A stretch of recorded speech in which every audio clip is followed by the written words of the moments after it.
Fluminense de virada, desperdiçou a chance de assumir a liderança. Pedrosa, vem que a gente vai começar com o clássico! Sou do clube tantas vezes, Agora que o Vasco perdeu, vocês querem começar com clássicos, né? É por isso que eu sugeri. Não tem nada a ver. Começa com o Fluminense. Na minha vez, o Yudi dá boa noite, entendeu? Não é bom dia e companhia. Na minha vez, Cristo fecha os braços, o palhaço chora. É, por aí. Sabe o que o Yudi pede? Mega Drive, Mega Drive. Eu peço ponta, atacante, eu vi atacante. Depois eu quero saber. Aqui, ó. Você conhece esse? É verdade? Não é drone teu. Depois quero que... Eu não tenho essa informação. Então não posso perguntar. Teve clássico, Vasco e Fluminense. O Vasco abriu o placar, mas o Fluminense virou. Eu não vi porque eu tava vendo o Neymar. Não, o Tiquinho Soares. Rodou. O clássico começou animado. Menos de 1 minuto de jogo, o Pirata deixa Coutinho numa boa para abrir o marcador com categoria para a festa da torcida.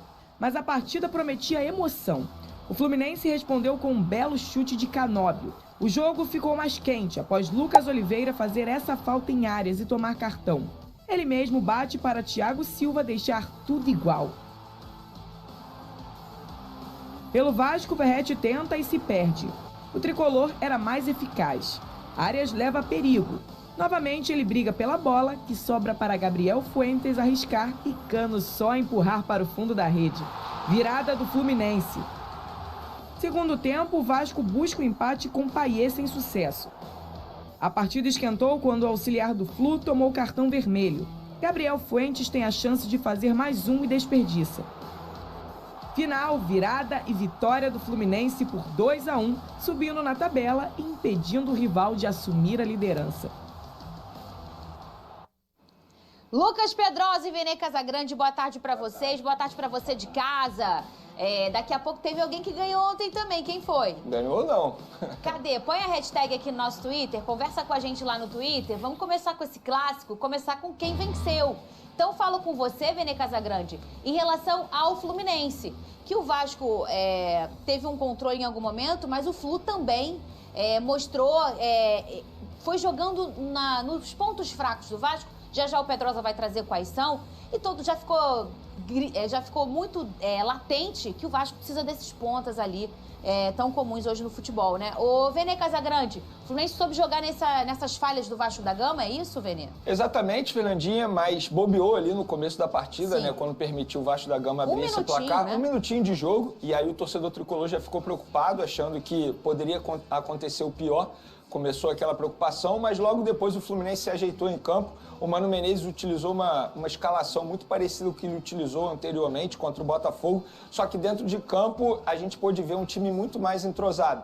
Tanto é que ontem eu comentei aqui que eu estava curioso para ver o que Mano Menezes faria no meio de campo. E ele manteve ali o John Ares fazendo muito essa função e o John Ares novamente fazendo uma baita partida. Né? Que isso, né? Recentemente o Pedrosa até comentou aqui que o Savarino era o melhor custo-benefício do futebol brasileiro, e aí a gente conversou no off sobre o John Ares, que para mim ele é o melhor custo-benefício, porque o Fluminense de fato achou esse jogador de graça praticamente, e hoje ele é esse atleta aí que todo mundo já conhece, inclusive renovou recentemente uma renovação extremamente justa. Então dentro de campo eu acho que o meio de campo do Fluminense funcionou totalmente diferente do que não havia acontecido contra o Botafogo, e a gente pôde ver também um ataque funcionando, o Cano novamente, ele mostrando oportunismo, fazendo um gol extremamente importante, e eu quero mencionar também o gol do Thiago Silva. Óbvio que tem méritos do defensor, porque foi uma jogada treinada, provavelmente, só que o setor defensivo do Vasco da Gama, na minha opinião, acabou dormindo, e o Pedrosa provavelmente vai comentar isso.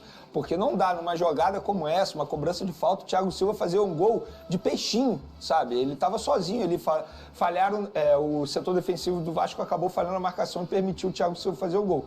Fora isso, quero destacar também o Guga, que substituiu o Samuel Xavier, fez uma boa partida pelo lado direito. O Canóbio é um jogador extremamente importante, vai ser mais importante ainda, vai ganhar mais entrosamento. Então, eu acho que se eu tiver que resumir a partida do Fluminense, para mim foi a melhor partida do Fluminense na temporada até o momento. E deu, querendo ou não, aí um pouquinho de alegria ao torcedor tricolor que ainda sonha com essa classificação para a próxima fase da Taça Guanabara. Vocês são dessa geração, não estou falando pelo futebol, mas pelo jeito de correr e o estilo, o Canóbio, toda hora eu olho, eu acho que é o Diguinho. Ainda mais com a camisa do Fluminense, eu falo, gente, é o Diguinho de volta. Parece mesmo, né? parece Mas mesmo. é o Canóbio, de costas assim, parece muito. Ô, Lucas Pedrosa, o homem tá bravo. Quanto tempo que tem pra gente apontar os defeitos do Vasco? São tantos assim, Pedrosa. Eu preciso do programa inteiro pra falar. Cara, fazer uma pequeno resumo do futebol carioca nesse momento. O Botafogo, voltando de férias, ganhou do Fluminense, que só tinha uma vitória no Campeonato Carioca em 7 jogos. O Flamengo massacrou o Botafogo na Supercopa do Brasil. E o Vasco conseguiu perder pro Fluminense, que perdeu pro Botafogo de férias. Então, assim, o Vasco novamente está entrando em 2025 como a quarta força do Rio. E o que mais preocupa é o tipo de atuação que o Vasco teve. O Vasco teve 2 testes, digamos assim, nesse Campeonato Carioca de maior nível. Um Volta Redonda, que está na Série B, e agora o Fluminense, que é um clube de Série A, um clube gigante. E nesses 2 testes, a verdade é que o Vasco foi reprovado. E não foi reprovado assim, passando perto da média. O Vasco foi reprovado com uma nota vermelha, nota baixíssima. Tecnicamente, esse time ontem acabou fazendo gol logo no início da partida e foram os únicos 3 minutos que o Vasco conseguiu jogar decentemente. Depois, uns erros individuais, tecnicamente, o tempo inteiro. Jair, Hugo Moura, Tietê apagado, Felipe Coutinho só conseguiu jogar 30 minutos por conta da lesão e isso é preocupante também, porque quando a gente vai ter o Felipe Coutinho 100%? Eu não sei. O Fábio Carille ontem optou por colocar o Hugo Moura, colocou 4 volantes. O Aras fez o que quis no meio-campo, que tinha 4 volantes. O Aras acabou com o jogo e isso é mérito dele também, mas também é demérito do Vasco da Gama. O Lucas Oliveira, que começa a partida bem, depois ele começa a errar, depois que o Vasco toma o primeiro gol, e ele faz uma sucessão de erros, completamente seguro na zaga do Vasco, que é um problema alarmante desde 2024. As laterais também, o Paulo Henrique e o Lucas Piton, que são pontos positivos, ontem erraram praticamente tudo, o Piton principalmente, e obviamente lá na frente o Verratti solitário ainda conseguiu dar assistência, mas fica correndo o tempo inteiro por conta da morosidade que é essa equipe do Vasco. A culpa é só do treinador? A culpa é só dos jogadores? É claro que não. Eles têm responsabilidade, é o Carille que monta o time, não deu certo o teste que ele fez. Os jogadores também erraram, repito, gente, foi vergonhoso tecnicamente o que esses caras apresentaram em campo. O Hugo Moura deu uma tijolada pro Jair, o Jair perde a bola e aí sai a falta que o próprio Thiago Silva consegue fazer o gol. O Hugo Moura fica olhando o Thiago Silva, mas antes o Jair já tinha perdido uma bola, depois o Vasco começa a errar passe, o Paê entra na vaga do Coutinho, não joga absolutamente nada. Então assim, tá tudo errado, Pedrosa? É claro que não, é início de temporada e eu não consigo ficar colocando a culpa no treinador se ele não tem repertório dentro do banco dele para poder mudar a partida, porque claramente o Fluminense estava dando espaços pelas laterais, estava tendo que sair pro jogo por conta do placar atrás do início da partida. E o Vasco não conseguia ter uma boa dobradinha, não conseguia ter associações. Por quê? Porque a diretoria, na incompetência da gente já estar no dia 6 de fevereiro, não conseguiu entregar pontas pro Fábio Carille. Ah, mas Pedrosa, o Fábio Carille tem que se virar. Beleza, pega a carreira do Fábio Carille. Ele, a todo momento da carreira dele, sempre jogou com pontas. Aí você contrata um técnico que não consegue jogar sem pontas e não dá pontas pra ele. Então assim,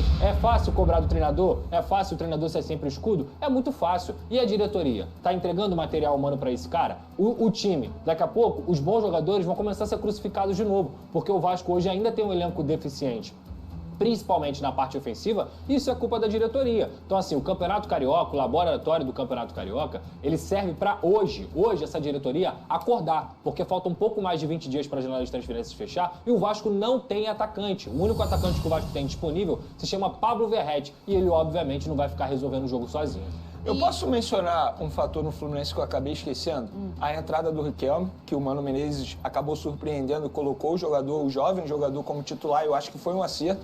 E outro ponto positivo também, o Fluminense pode até não estar ganhando, mas não está faltando vontade desses jogadores, que a gente pôde ver uns jogadores do Fluminense totalmente com raça, vontade dentro de campo, querendo fazer acontecer.